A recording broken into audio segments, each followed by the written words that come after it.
Back once again for our midweek edition of the Great Lakes Divide podcast with Tom Crawford. I'm Ryan Schuling, brought to you each and every time out by the Record Lounge in Rio Town. They're relocating within the same venue very, very soon, beginning of November. Keep an eye out for this in the Rio Town Marketplace, from the back area to the front area where the display windows, everything you'll be able to peer inside and see, and then walk inside and buy. Heather Frary and her staff eager to serve you in any way possible.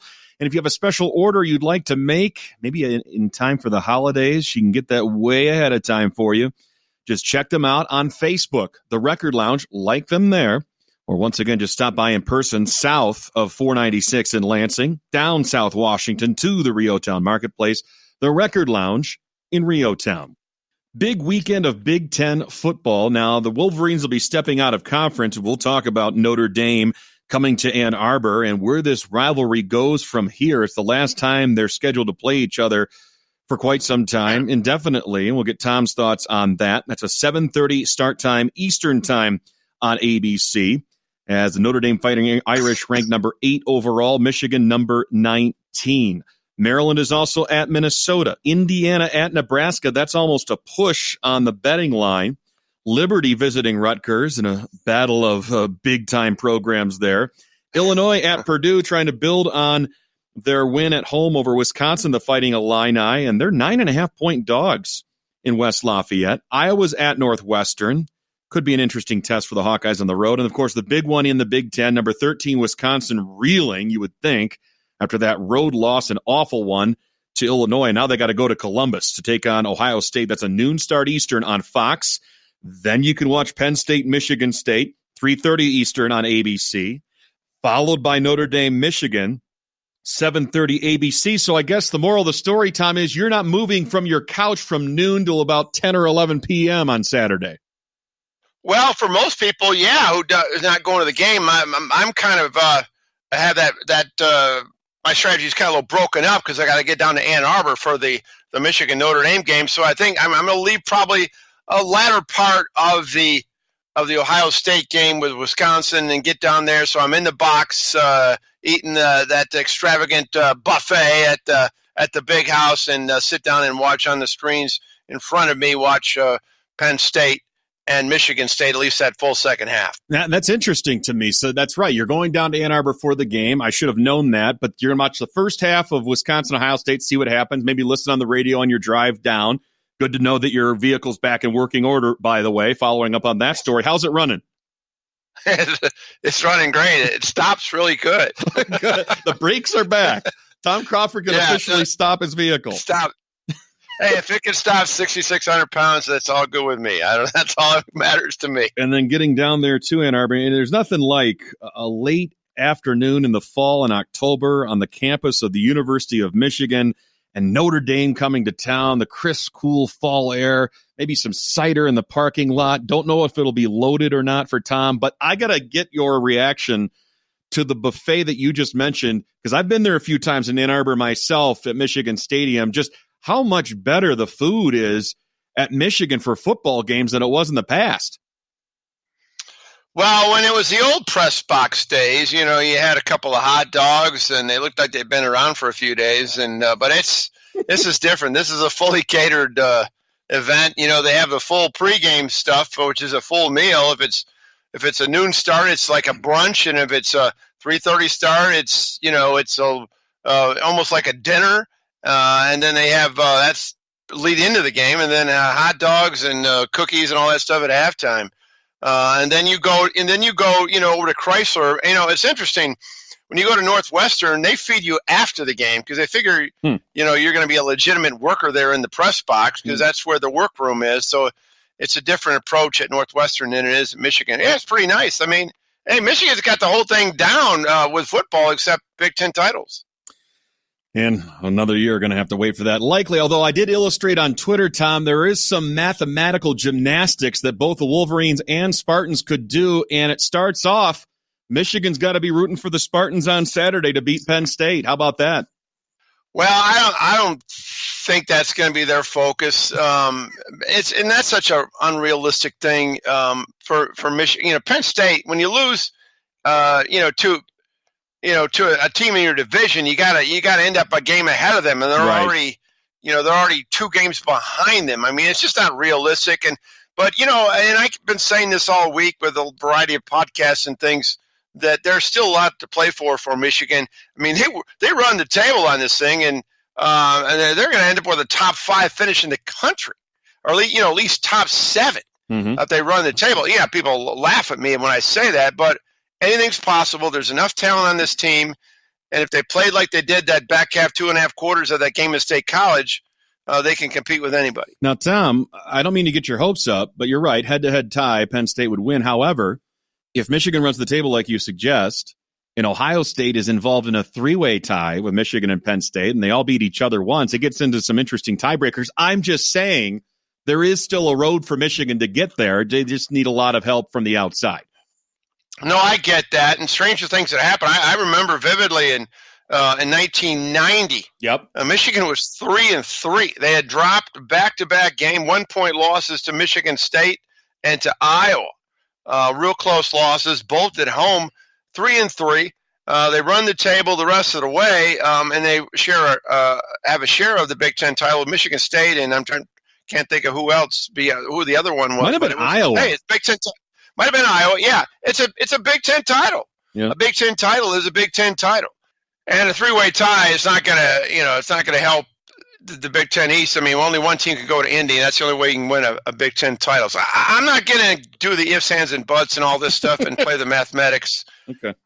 They've lost their opportunity in the Big Ten. It's just time to get on a national scale, win games, win big games, beat 2 rivals, and beat a ranked top 10 team in Notre Dame. And that'll start with Notre Dame on Saturday night. Tom will be there in person. We'll talk about that in just a little bit. Quick take on the noon start on Fox, Wisconsin. Can they bounce back? Do they have any shot in Columbus against Ohio State? Right now, Tom, the Buckeyes are 14.5-point favorites. Do they win by more than 2 touchdowns? Oh, yeah, they win by 2 touchdowns. They win by anywhere between 21 and 24, in my opinion. Just the disparity in speed. Mm-hmm. Now, I know Wisconsin will be all pissed off. I get all that. But Ohio State's had, 8 days to, they played Friday night, and I think they're pretty focused on Wisconsin. Although, to be honest with you, they really haven't been tested, Ohio State, when it comes down to it, with a decent offense. Their defense hasn't really been tested, and they will get tested by Wisconsin, but it's that home field advantage. I think they're focused. They're such a complete team, as everybody says, both sides of the ball and all aspects of that offense. So, Tom, let's play this out and say Wisconsin loses at Ohio State, which I agree with you. I believe they will. And Minnesota holds on at home, and they beat off Maryland, and that doesn't seem like that would be that big of a surprise. The Golden Gophers would then have a 2-game lead in the loss column over Nebraska, Iowa, and Wisconsin. There would be a very strong chance that P.J. Fleck would make an appearance in Indianapolis to face most likely Ohio State, possibly Penn State. Would that be the biggest blowout in Big Ten title game history either way? Well, I mean, Northwestern game kind of got away a little bit. And this reminds me of the Northwestern roll that was last year, losing those games, and no one thought much of Northwestern. And they ended up winning the division going away because Wisconsin had such an off year. So, that would be. And, you could just do what the Big 12 does and take the top 2 teams. I'm not – this division thing – I'm not a big fan of, to be honest. Well, I hadn't worked for Michigan, so why would I like it? I mean, it's just I'm just not. I just don't like it. It's kind of reminds me of I'll tell you what it reminds me of: the NBA, with the West so much better than the East. I mean, you could take. I know the NBA is just getting started last night tonight, but I mean, you could take the top 6 or 8 teams in the West, and they could probably be the top 1 or 2 teams in the East. It's just, it's not equal. And I feel the same way about the Big Ten. Well, it may very well be that the 2 best teams in the Big Ten will go head-to-head, are in the same division, and they are Ohio State and Penn State. So we start there as the Nittany Lions come to town. The Spartans have beaten them 4 of the last 5 times, including last year down in Happy Valley. It's a 3:30 Eastern kickoff on ABC. Penn State favored by 6.5. That line was as high as 7. And, of course, the preeminent weapon that we saw develop in the game against Michigan, he was a one-man wrecking crew, little K.J. Hamler, who now leads a team with 32 catches, 563 yards, averaging almost 18 per catch, and he has 7 touchdowns on the year. Head coach Mark D'Antonio was asked about KJ Hamler and how the Spartans plan to match up against him. Well, KJ's a guy that coming off a knee injury his senior year, we offered him, recruited him hard and all that. He was at Orchard Lake. They went to IMG. We like KJ as a person as well.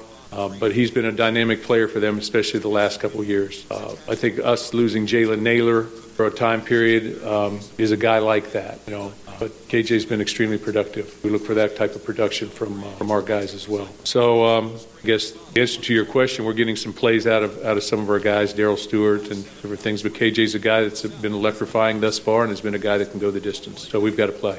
Hamler, a matchup nightmare for anybody, but with a Michigan State secondary that has struggled immensely. Of course, they've had injuries, Josh Butler being one of those. Josiah Scott has underperformed in large regard.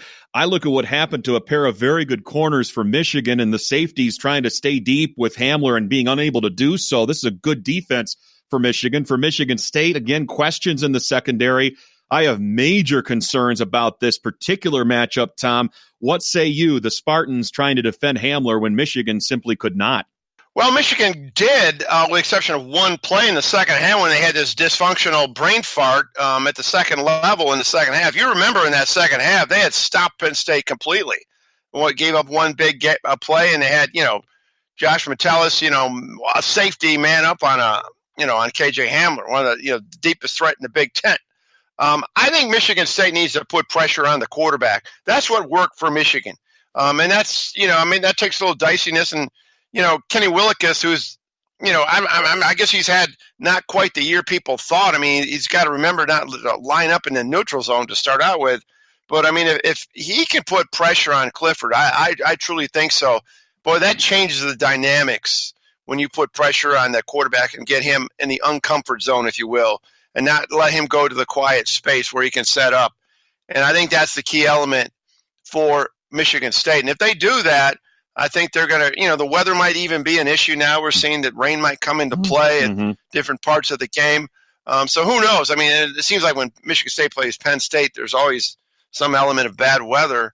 And so that would fit in. And I think that would help Michigan State's cause as an equalizer. Well, I was there 2 years ago, and they had the multiple delays and the one lengthy delay, and that was just chaos. And Michigan State, of course, ended up winning the game on a Matt Coughlin field goal. It feels like a lifetime ago. It was 2 years ago. Yeah. But Sean Clifford has been very impressive at quarterback for Penn State, poised as a young man that doesn't have a lot of experience, virtually none, coming into the season, and has 16 touchdown passes against just 2 picks in 184 attempts. He's completed 63% of his throws.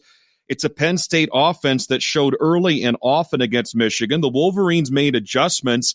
Tom, I guess just coming from you, the scouting report, again, very fresh in your mind, what was the biggest difference between the first half and the second half? What was Michigan able to do, and why didn't Don Brown do it from the start of the game?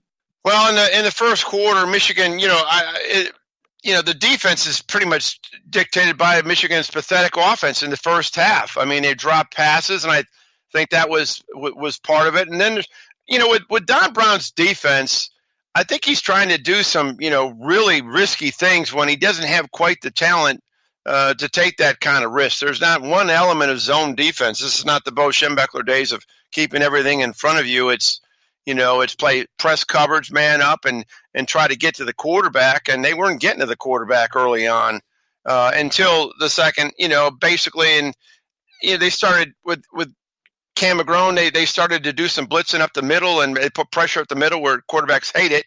And that kind of got them out of the rhythm. And then Michigan started running the football.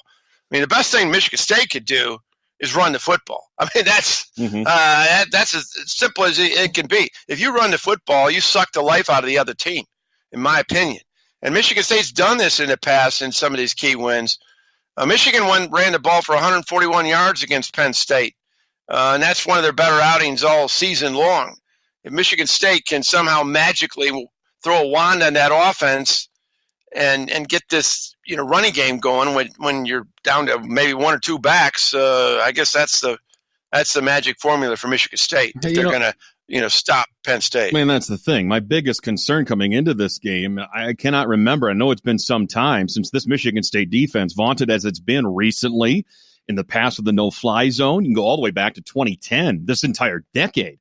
I can't think of a time when they've given up 31 points or more in 3 consecutive games. Now, they beat Indiana 40-31. They got waxed in Columbus 34-10, and they got tattooed in Madison 38-0 by Wisconsin. And a lot of this was the run defense breaking down.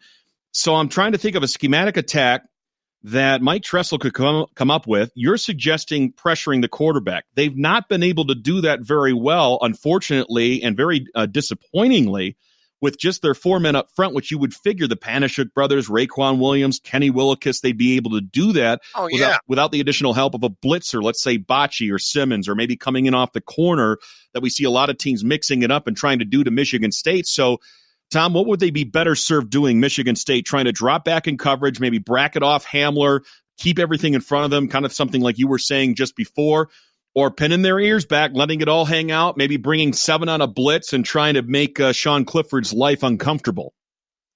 Well, pulling it all out there. What does Michigan State have to lose? I mean, your offense is going to let you down. So you're going to have to win this game on the defense. I mean, when you looked at Penn State, what they did, which caused disarray with Michigan's offense, is they timed those blitzes. It's like they were, and this is what Michigan gets accused of, their cadence is really easily read. And so those blitzes were coming right up there and just timed right, and it was Katie bar the door. You have to do a quick out. I mean, Michigan State has got to manufacture some kind of pressure from the outside and get to them, because I truly think that is the only way they're going to win this football game. Obviously, you got a really consistent player in the middle in Joe Bocce. That's a constant. I mean, he's the best player on that team by far. But when you got corners that are letting you down, that you didn't think were going to let you down, you got to get him some help up front. I think this is a big problem for Michigan State, this matchup. I don't like it at all on that side of the football, because coming into the season, I would have said this is a defense that's strong enough that if they dedicated themselves to taking something away, let's say Noah Cain, the freshman running back for Penn State, and they were able to do that one element, then they could still win this game. They could still lean on that and be able to keep themselves in contention. But what I saw against Michigan, especially early on, was a Sean Clifford that was very poised in the pocket, unafraid to take stabs down the field, great rhythm and chemistry with a KJ Hamler. He's not the only weapon they have in the passing game. Pat Freiermuth, the tight end, is another guy that concerns me as somebody Michigan State's going to be able to match up against in space. And you're right. I think it's getting to the quarterback. It's can they get pressure? Can they collapse the pocket? Can they push this offensive line of Penn State, which is pretty strong, pretty solid, and get into the backfield, whether that's against the run or the pass? I'm not really confident that they can do that. And that's where my concern lies, because these last 3 weeks, like we said, Tom, I mean, we can go back to Indiana. That's a decent offense, and Michael Penix Jr., that's a nice quarterback, and they've got, some interesting weapons with Watt Fillier, but they were able to run roughshod against Michigan State and hang right with them and run them up and down the field. And if Indiana can do it, I just don't see how Michigan State's going to suddenly turn it around against Penn State unless, like you said, the elements are a factor. Well, I think the elements that are the main elements that are a factor on this team has nothing to do with scheme or even sheer talent. This team, to me, as a distant outsider looking in, severely lacks leadership. Yes, and that's when you look at the sidelines, and in particular at the Wisconsin game. I mean, this isn't like it was a few years ago when you have all those defenders on the same page and playing with emotion, playing with so much physicality. I remember that 13 and 14 teams of Michigan State, even the 15 team. I mean, they were just slobber knocker outputs from that defense. They made I talked to Michigan players, and they were hurting. They made you hurt. They made it hard to walk the next couple of days. Mm-hmm. This team doesn't seem to have that. They don't play with a lot of fire. Just the whole mechanics on the team, when you see on the field, what you see on the sideline, that's what, hopefully from Michigan State's standpoint, and listen to some comments from Joe Bocce, that they did hit the reset button. They did have some meetings, probably those player-only meetings, I'm sure. And, hey, fresh start. Bye weeks do that. Mm-hmm. And they're playing Penn State, a team that they've matched up well in the past. Michigan State does have that bye week to springboard from, as Tom said, and get the taste of that Wisconsin game out of their mouths, focus on themselves, get healthier. Still looking to be without Kevin Jarvis. Coach D'Antonio said he's not even listed on the depth chart. Still missing a weapon like Jalen Naylor, who he compared in some ways to a KJ Hamler for Penn State. They don't have that explosive threat. And so as concerned as I am on the defensive side of the ball for Michigan State against Penn State and their weapons and their ability to move the football, obviously I'm even more concerned about the Michigan State offense, which has been stagnant, which has not scored a point since the Ohio State game, which has been outscored 72-10 in these last two games against Ohio State and Wisconsin. No signs of life. I'll give Michigan credit. They held Shaka Toney and Yetur Gross-Matos off the board in terms of sacks. Both those guys, defensive ends, had 5.5 quarterback sacks coming into the Michigan game. Neither got to Shea Patterson, at least not for a sack last week in the 28-21 Penn State win over Michigan. But this is absolutely terrifying to me during this Halloween season that Toney and Gross-Matos are going to match up on the outsides against the likes of Tyler Higbee and Jordan Reed. I'm looking at turnstiles left and right, Tom. I'm looking at Lewerke under duress. And I was right 2 weeks ago about Wisconsin. They did that very same thing, and Michigan State could not find their footing at all offensively. I'm not going to say they're going to get shut out again here, but points are going to be hard to come by. And if Penn State gets out to an early lead, the way they did against Michigan, this game will be over. Well, Brian Lewerke's like Shea Patterson, like any other good quarterback. I mean, if you pass probe, I mean, Michigan's pass protection was better at the points you made as it's been all season. It was brilliant. I mean, there were no sacks. There were very few hurries. It was amazing. In particular, in the second, third, and fourth quarter. Mm-hmm. If Michigan State can manufacture that, and boy, you're talking about ifs, ands, and buts. Oh yeah. That Lewerke with his feet, they'd be in all right shape, throwing Elijah Collins, knocking off some runs. But you're right. When you start describing it the way you describe it, I'm really hesitant to pick Michigan State in this game when you might make those projections, because I can see Michigan State having difficulty in pass pro. This is what I'm looking at. Obviously, you want to establish the run in some context if you can. But easier said than done. Michigan State's run blocking has not been good at all. Elijah Collins, I think, a talented back. There's only so much he can do. So if you can get any of that going to where Penn State's got to respect it, now you give life to play action.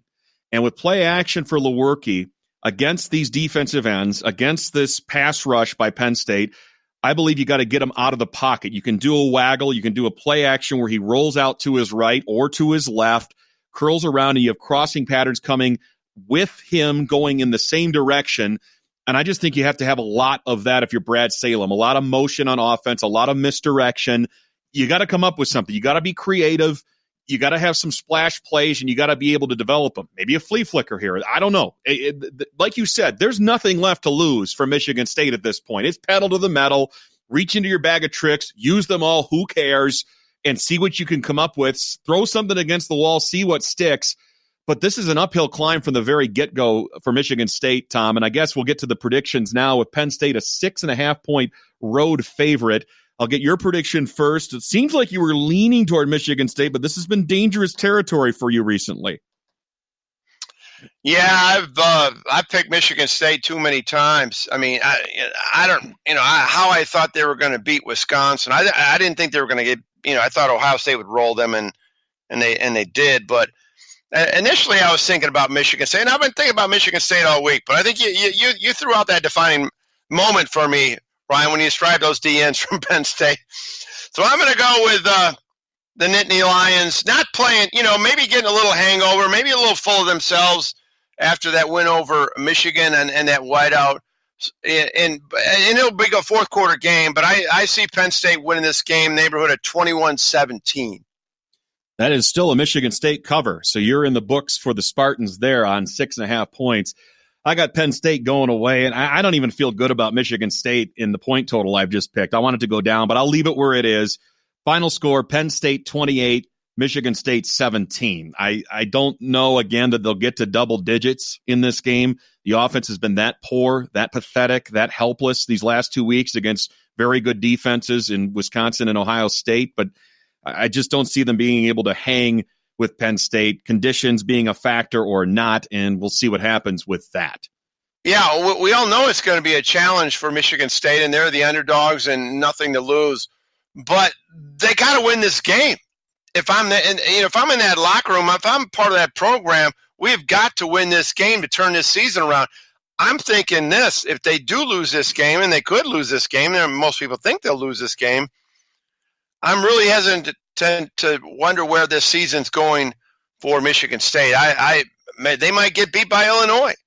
Who knows? I mean, I think they'll get beat by Michigan. That's 2 more losses, and then who knows where they are morale-wise. I mean, this is an interesting team, and I think this could be a struggle, and it could just be 2019 campaign a really bad season for the Michigan State Spartans. And they're staring at 7-5 down the barrel of the gun, and it's just a rerun of last year, and it looks very similar to last year, and that's all the more frustrating because Mark D'Antonio had an opportunity to make some massive changes in offense, which by everybody's account that follows the program, they thought that were necessary. I know I did, and didn't do anything. And you're seeing the product of that on the offensive side right now. And the defense is not even as good as it was a year ago. Now, some of that you could say, that's because of the offense. So, I mean, I'm in fairness to the defense, I think they're wilting because the offense is so pathetic.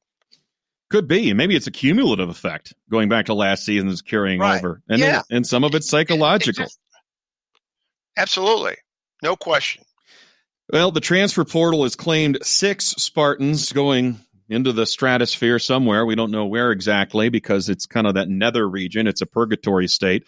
And Coach D'Antonio gave a very thorough response when asked about the transfer portal, losing a receiver like Cam Chambers, who was highly heralded coming in.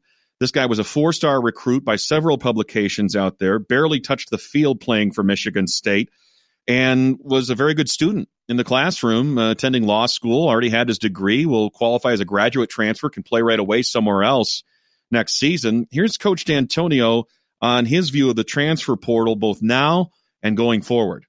First of all, I'm going to take the high road in terms of transfer portal. There's a lot of young men in the transfer portal right now, and if you can break it up by schools, you can break it up by position, you can break it up by year, and it all sort of sorts itself out. It goes in a lot of different directions. But I think it's the new norm. Sad to say, I think it's the new norm that we'll see in college football. I think it's a little bit. There's a different reason for everybody making these decisions. But I think in the end, it's about opportunity to play in a lot of ways. It's about patience at times, for younger players or for older players. It's about, trying to move forward with their careers. I've had individual talks with every person that decided to go in there and try to put the other side of the story there.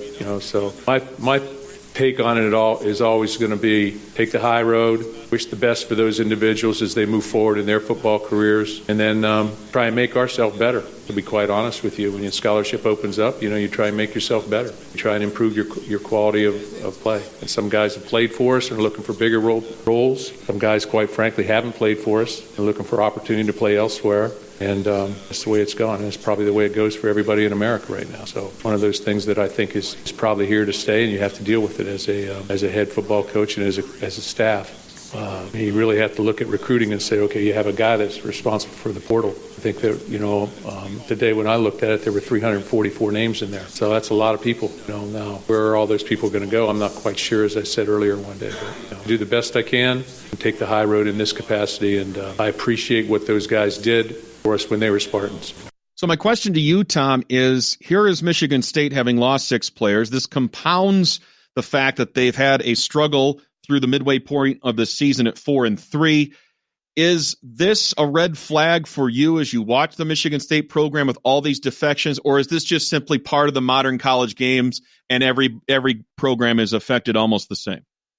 I think it's the latter. I think it's, it's just Michigan State's has been compounded. Maybe there'll be some other teams that this rolls out later in the year. I know Michigan had one, a secondary guy this week, and there'll be more. There could be more. I mean, with Michigan, if they lose to Notre Dame, God, I mean, who knows? I mean, maybe they'll have guys take the bowl game off. I mean, We talked about this the other day. I think it's really sad where college football, a game, a sport that you and I are such huge fans of, is all of a sudden kids don't care about the team. It's about themselves. I mean, this is a broad brush, generalization, but there's a lot of that going on. And when you talk to former players, like I said the other night, just 4 or 5 years ago, they're saying there's just been a change, and it's focused on getting getting into a good spot where I can get my playing time and, you know, and try to get to the league.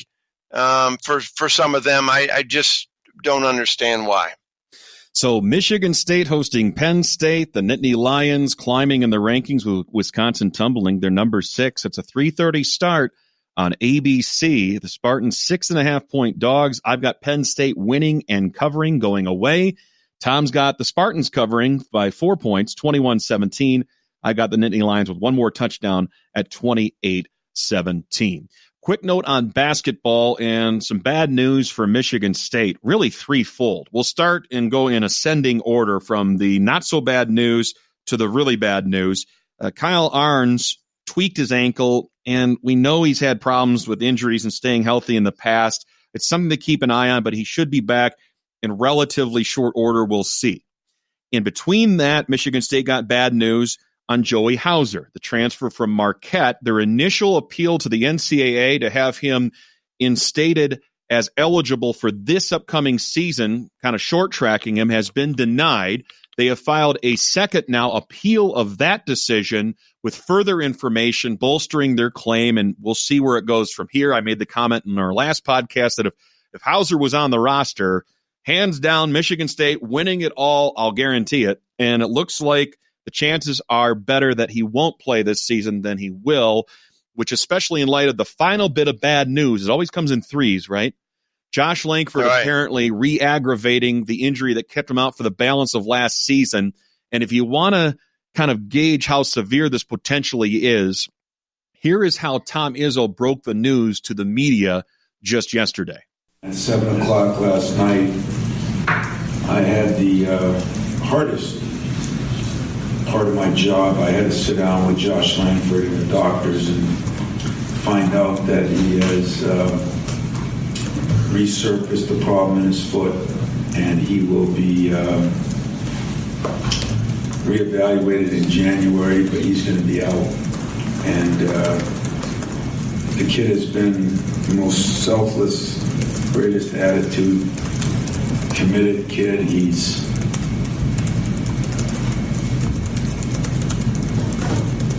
didn't miss a practice last year, didn't miss a trip. The setback has been for the last 2 seasons. To be honest with you, it's one of those weird things that breaks my heart. Thank God he has strong beliefs in his faith, and while I know he's very, very, very disappointed, he still believes everything happens for a reason.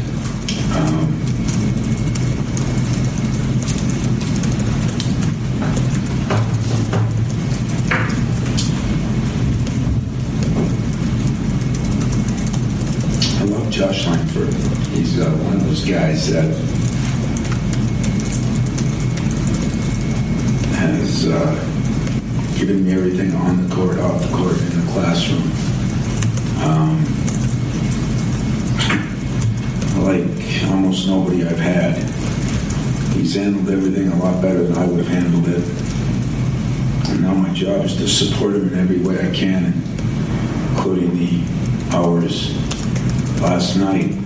So they're going to have him reevaluated, Tom, in January for what would be playing out the rest of the main part of the Big Ten schedule. But it didn't sound very optimistic from Tom Izzo's tone, from his pauses, from his level of emotion, from what he said about how much he cared about Josh Langford, the person, what a great teammate he was, how selfless he was, the great work he's done in the classroom during practice, even when he couldn't play, kind of as a coach on the sideline, committed to his teammates, coming back for another year. Langford made it known that he will not redshirt this season under any circumstances. This will be his final year at Michigan State, whether he plays or whether he doesn't. Just your thoughts on Tom Izzo's reaction to this and what it means for Michigan State to be without Langford perhaps for another season. Yeah, this is a crushing blow. And I think, Tom Izzo's tone, I was mentioning this on a couple other platforms that, a lot of coaches, they have their admiration and their respect for their players, but Tom Izzo loves his players. Yes. I mean, and that you could hear that in his tone today, especially a kid like Josh Langford, who's worked so hard. And I think that indicated to me, this reevaluation in January is might even be a half-court shot, to use a basketball term, to see. Maybe he's gone for the year. I don't know. It's a really sad story. This chronicle-type injury, it reminds me so much of Karis LeVert, who did overcome that eventually and played well in the NBA, struggled through injuries in college. Maybe that'll be the case for Josh Langford, but a huge blow for Michigan State. And the Hauser thing, I mean, I don't quite understand. Well, first of all, I'm not a big fan of. I just say, you're going to transfer, let him play the next year. I mean, this city now, because I mean, I don't know what they're pleading for. I mean, why is it that he can play and stuff like that? And then Izzo didn't really have a lot of optimism going into that thing, so I don't think he was that surprised. Kyle Arns, I think he'll be back, but he's one of these guys, and all these kids, they play so much basketball. Some people call them brittle. I mean, they're just wearing down, and Kyle Arns, one of those guys who seems to be vulnerable to injury. So we'll keep an eye on all three of those situations going forward for you here on the Great Lakes Divide podcast. A reminder that Midnight Madness is this weekend at Breslin Student Event Center, and then the exhibition game against Albion next Tuesday night, 7 p.m. Eastern. That'll be on BTN Plus. You need a subscription for that. And then soon after, on November 5th, 1 week from that exhibition game, 9:30 Eastern start. It's the Champions Classic in New York City as number 1 Michigan State takes on number 2 Kentucky. Welcome to the college basketball season. It's going to slap you right in the face. And just final thought, Tom, on the Spartans being ranked number 1 in the preseason AP poll for the first time in school history. Well, I mean, it's that's all just for interest in the sport. And I think it's great. I mean, I can't pick anybody else because, I mean, Michigan State's got, we talked about this last week, Brian, the quality of depth, even with Josh Langford out of there. I mean, it goes to the third string where you have guys, 11, 12, 13 that could be in on the court in relevant time. So I would take Michigan State. Kentucky, I'm clueless of what they have, although they've got some more returnees than they have in the past. And so, I guess Kentucky is a viable number 2, but we're not going to really know who's got what and who's any good. I mean, Michigan, I'm so excited the fact that Michigan's not ranked, because when they're not ranked, they seem to do better, and they're not ranked, so they can sneak up on people. We'll get to Michigan basketball in just a little bit. And before we talk about Michigan Notre Dame, I want to remind you that the Great Lakes Divide podcast is brought to you by the Record Lounge in Rio Town. Our good friend Heather Frari, starting up the month of November in a new location, front and center at the Rio Town Marketplace. You can see them through the main display window. Walk inside, take a journey back through time. Some of the greatest hi-fi stereo equipment that you'll find. It goes through an engineer, checks through it, makes sure it is functional and ready to serve you. And that's along with all the vinyl selection you could ever dream of. The Record Lounge in Rio Town. Never a dull moment for Michigan football, and even after their loss to Penn State, as bitter as that was for Wolverines fans to endure, Ronnie Bell with a touchdown that slipped through his fingers. There was a lot of hubbub and furor on social media, particularly Twitter. These kind of armchair warriors taking shots at the poor kid because he's crying on the sideline. I thought that was completely beyond the pale, below board. His dad came to his defense against one in particular, an alum, I believe, a young alum, and that person apologized profusely to Tom's friend and mine, Larry Lage of the Associated Press. You can read that tweet online as well. So hopefully cooler heads have prevailed all the way around. But then we get to Pete Feinbaum of ESPN, SEC Network, taking shots. And, who else? Colin Cowherd, Todd McShay. Go down the list saying, well, Jim Harbaugh's got feelers out there. His agent's checking out the landscape. He wants to return to the NFL. And this is where, again, I look at the national pundits and I say to them, have you learned nothing since the initial search that Michigan was going after Harbaugh some 5 years ago now, when Brady Hoke had been let go and everybody was poo-pooing the idea? Tim Kawakami over there, the San Jose Mercury News, I believe, said anybody who believed Harbaugh was going to Michigan was stupid or insane or maybe a combination of the two, to which I would say, I don't know Jim Harbaugh personally, but I know people who know him personally, like, say, John U. Bacon, and people that grew up with him, people that know what Ann Arbor or the University of Michigan means to him, to his heart, to his family. That you can't put a price tag on that. And sure, he makes a lot of money. I get that, $7.5 million a year or whatnot with his contract. But there's a pull that Tom Crawford understands as an alum that Michigan is home. And that is what it is for Jim Harbaugh. You can't recreate that. You can't fabricate that with any other job offer for any other dollar amount. And what I try to explain to people who don't know Jim Harbaugh or don't know what makes him tick or don't know what he's all about is none of those bells and whistles matter to this guy. He's locked in. He's got that dead eye stare focus. He's looking through the back of your head. I've talked to him person to person. So is Tom Crawford. And he's very simple. He tells you what he thinks and what he means. And he uses very few words usually about that. Sometimes he'll go off on a tangent if you lead him down a primrose path where he feels like telling a story. But more often than not, what you see is what you get. What you hear is what he means. There's no game playing. There's no shell game of, oh, I really mean this over here, and I'm kind of slimy, and I'm doing this, and oh, I'm going to sneak out the back door and go take this other. He's not going to do that. He's not going to do that.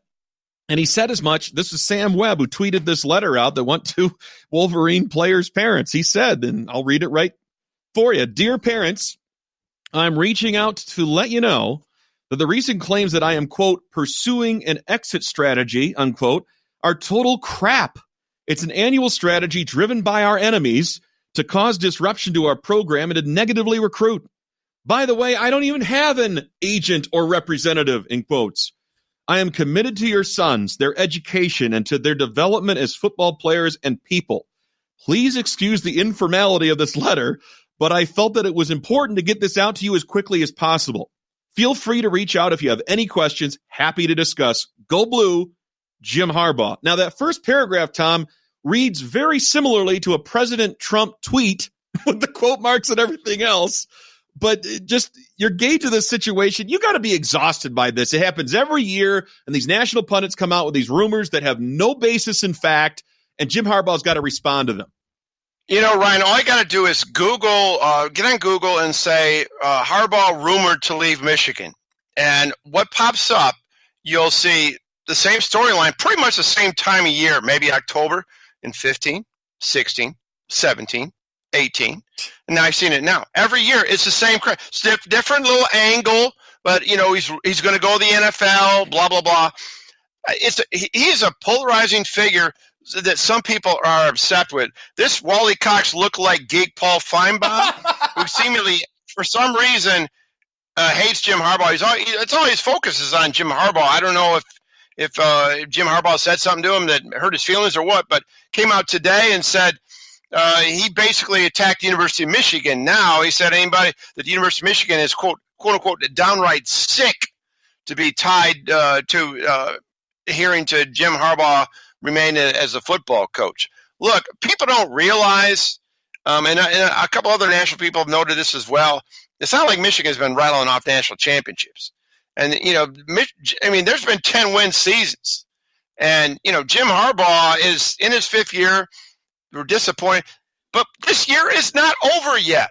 I mean, I think there's a lot of football to be played this year to even capsulize what's going on in 2019. But for some reason, you know, the rival schools, I understand that you're trying to, maybe their fan bases is trying to, or their fan media is trying to bring down Michigan's recruiting and all the uncertainty of that.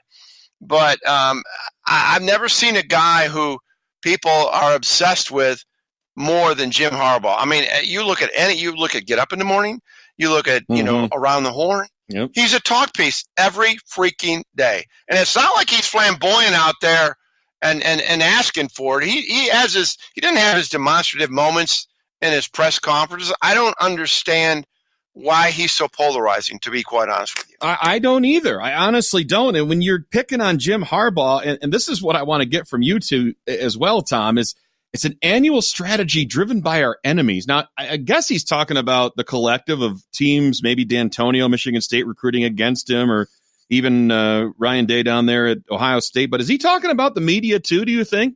The fake news media? Pete Feinbaum, everybody else? Yeah, Paul Harbaugh. Yeah, absolutely. I mean, I think that I call him Pete because Harbaugh calls him Pete. Oh, is that how? Is that okay? Yes. You're one up on me on that. Good for you. I didn't catch that.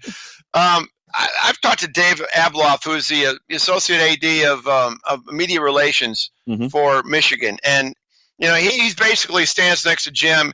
He's his right hand man, like every minute of his life. I mean, on the sidelines. you know how that rolls out. And and when we're talking about people say, oh, Harbaugh draws attention to himself. University of Michigan turns down hundreds of media requests of people wanting to talk to Jim Harbaugh. I mean, and it's just like, I don't know what it is. Why they want to get his input. He's not that glamorous of a person. He wears the hat. He's kind of got a goofy grin. I mean, he's a down, kind of different guy, and he glares right through you. I understand that, but he's not like this guy like that. That seemingly would just be a quote in the newspaper every day. He's not like that. So we've all been mystified by it.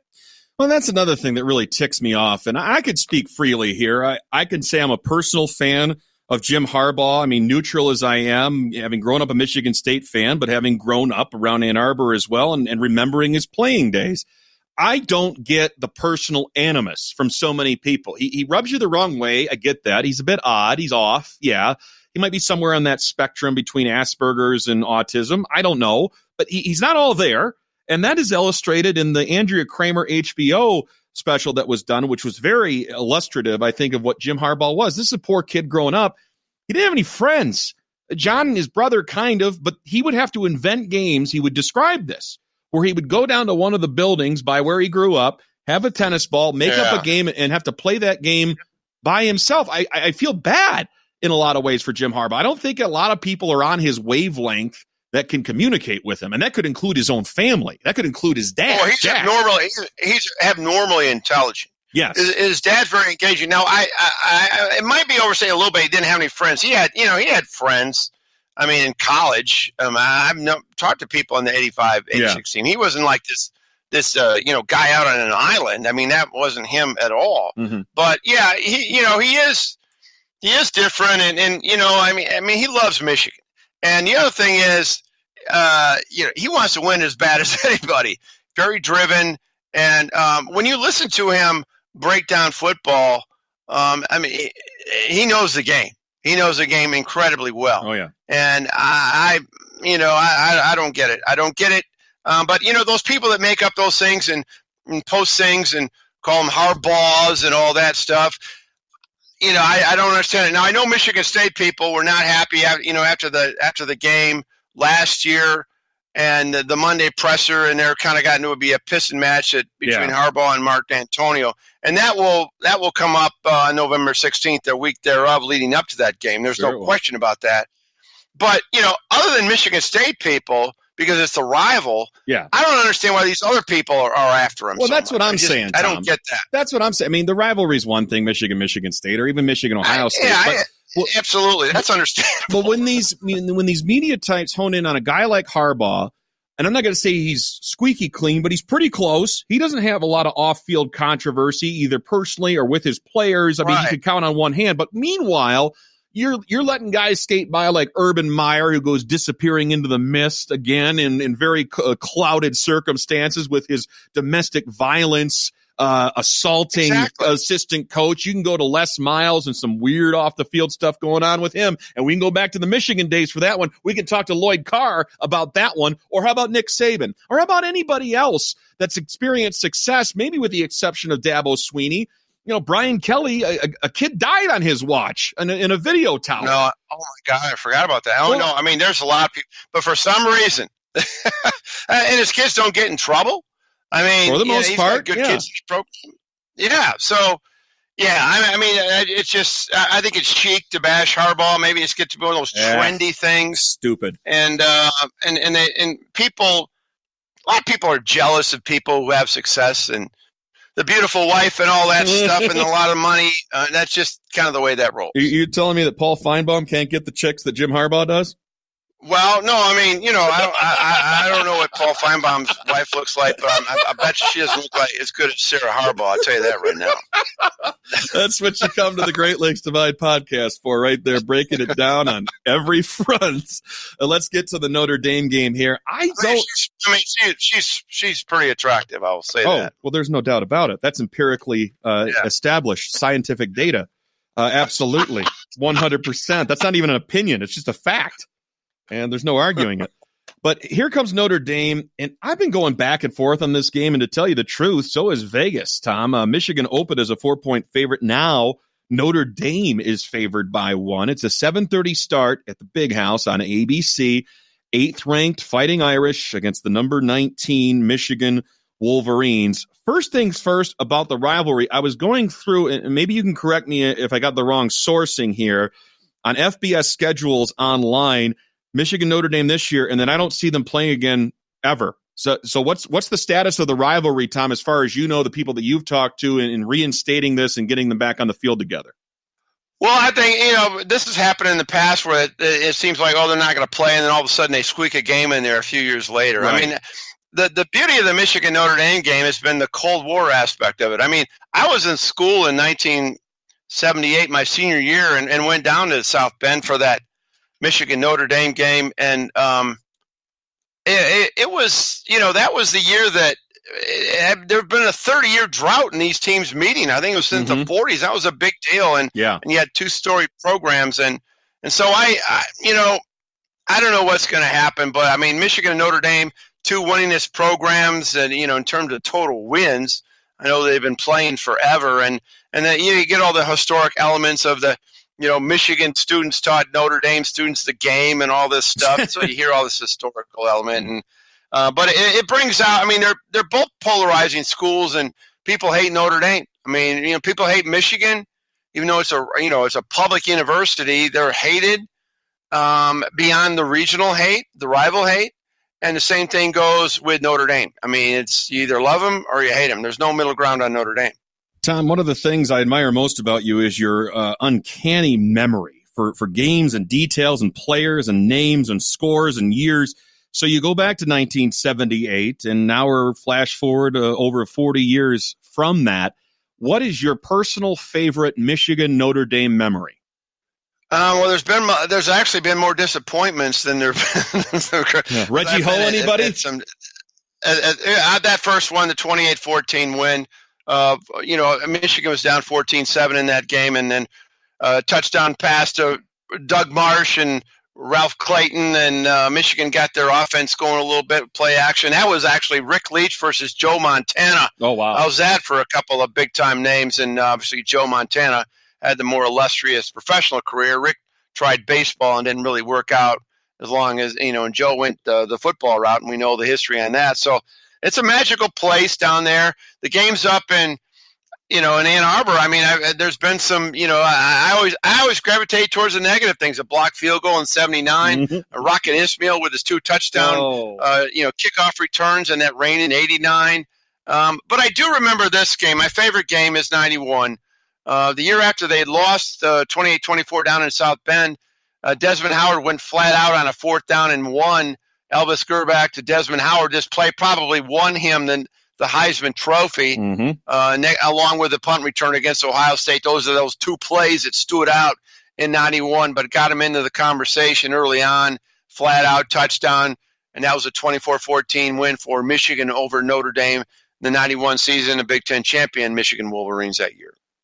Looking ahead to this matchup, again, Vegas can't make up its mind. I had trouble as well.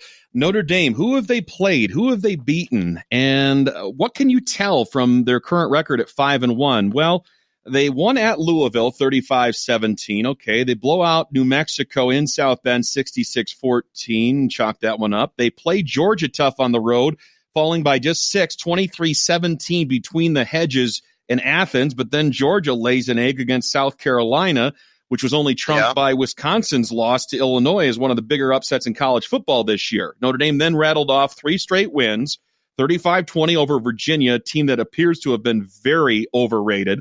Bowling Green, they blow off the field 52-0, but the Falcons are one of the worst teams in FBS. And then they struggled at home against a middling USC team. I don't know, the Trojans might be better than I think, but 30-27, they squeaked by there. Who is this Notre Dame team, Tom? I look at the roster, I look at the starting lineup, I see a lot of senior-laden talent, a lot of experience, juniors as well. How do you feel about Notre Dame coming into this game? Well, I mean, I saw, it's like you always default to your optics, and the game that I saw them play, you mentioned the score, that was probably a little bit more misleading. They beat Virginia. I think it was 35-20. You mentioned. Correct. Yep. That they didn't look good in that game. No. The parts of the game that I saw, that I was watching. Ian Book seems to be inconsistent. I mean, boy, he can look really good, really bad in his area. They got a good running back in this Tony Jones Jr. I mean, he had a lot of yards against USC in the parts of that game that I saw. So they do have balance.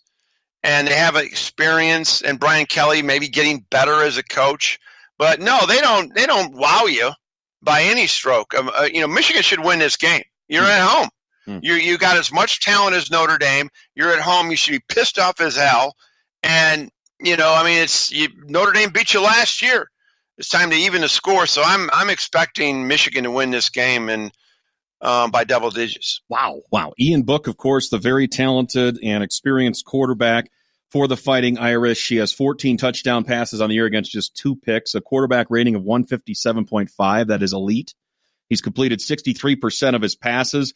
Chase Claypool is his top receiving threat, and he has 394 yards on the season, a team high in that category, as well as receptions with 27 and touchdowns with 4. Cole Kmet, the tight end, 21 catches on the year for him. He's a name to keep an eye on, along with Chris Finke. And then the backfield, Tom mentions Tony Jones Jr., and this is another senior. He's got 557 yards in the season, averaging 7 per carry, including 4 touchdowns. It's a balanced offensive attack. So Michigan's going to have to contend with that, much as they did against Penn State last week, but they got to get off to a better start. And that game last week bears mentioning for what Shea Patterson revealed recently and just how dirty things got in the piles underneath. Here's his comments. I've never been in a pile as violent as that one. So got the touchdown, but that wasn't fun. So you would describe it as violent? Because I mean, did they get to your eyes? Yeah, dude had his index finger in my eye, in my eye socket for about, like I said, for like 10 seconds. Yeah, that wasn't good. When the pile cleared, did you look at who it was? I didn't. Was the game, did it feel that nasty before that point, or? Not really. I mean, they were just a really well-coached team and very talented and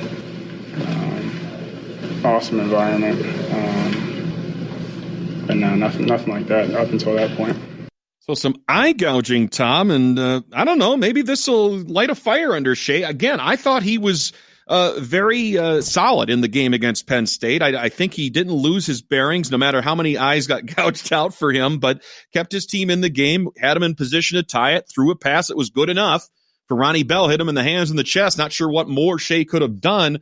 But what's your read on Michigan, on this offense, on their approach coming into this big rivalry game that could make or break their season from being, like you said, going to a big-time bowl game or having to settle once again for one of those mid-tier bowls? Well, it all depends on if I get sucked into these last 2.5 quarters and think, God, they turn this thing around. Hey, look, they're good. But they've done that. They've done that before in past years, and then they flip back the other way. I think the key thing, though, Ryan, for Michigan is to get off to a good start. They got off to a good start against Iowa, and that didn't, then they, struggled later on. But, against Penn State, they got behind. These big games, you got to get out in front. And I think the key thing is to get the ball to Ronnie Bell.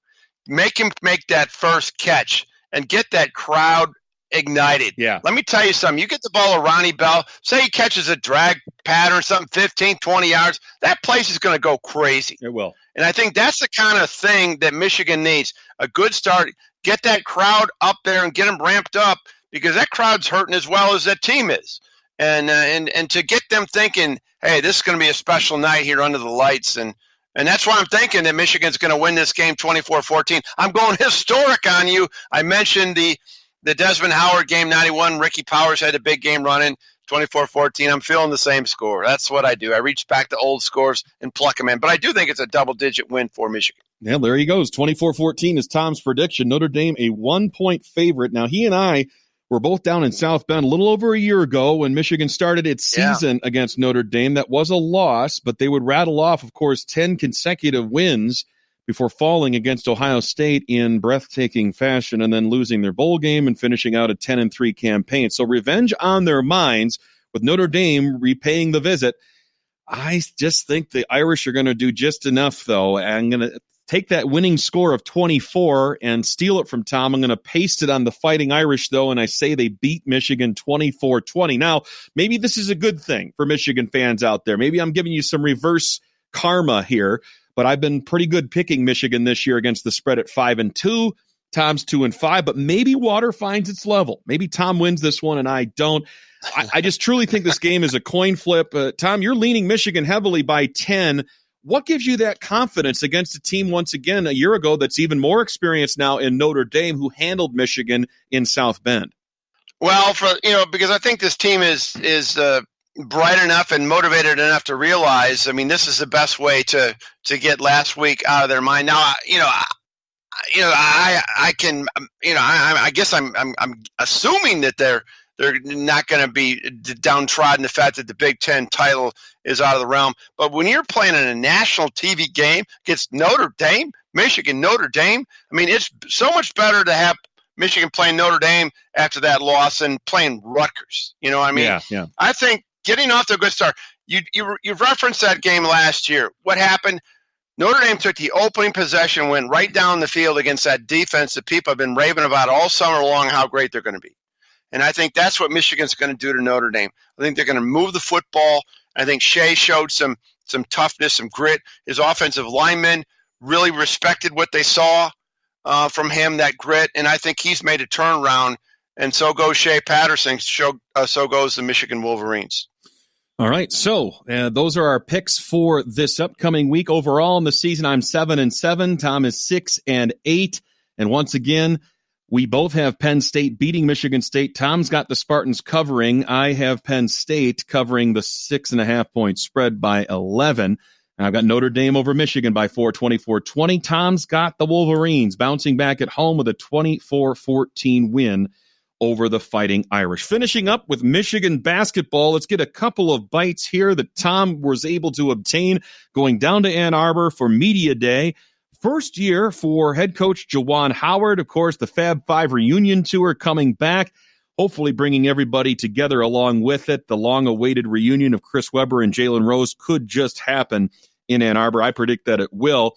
And here's Tom asking Juwan a very interesting question, and Juwan giving a very specific answer.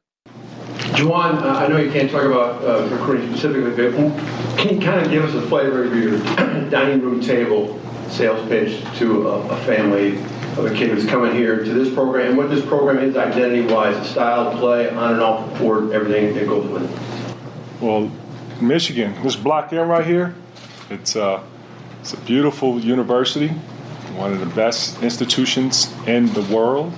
The Michigan alumni speaks for itself. We're all over. We're not here just only in the U.S., but we also, I saw someone I went to watch France play in Greece. And it wasn't like in Athens, Greece. We were like in the mountains. And we were hanging out in Volos, and there was a Michigan Block M shirt. That right there speaks for itself. Ann Arbor, beautiful city. It's growing. Ann Arbor's growing each and every year. It's grown since I've been here.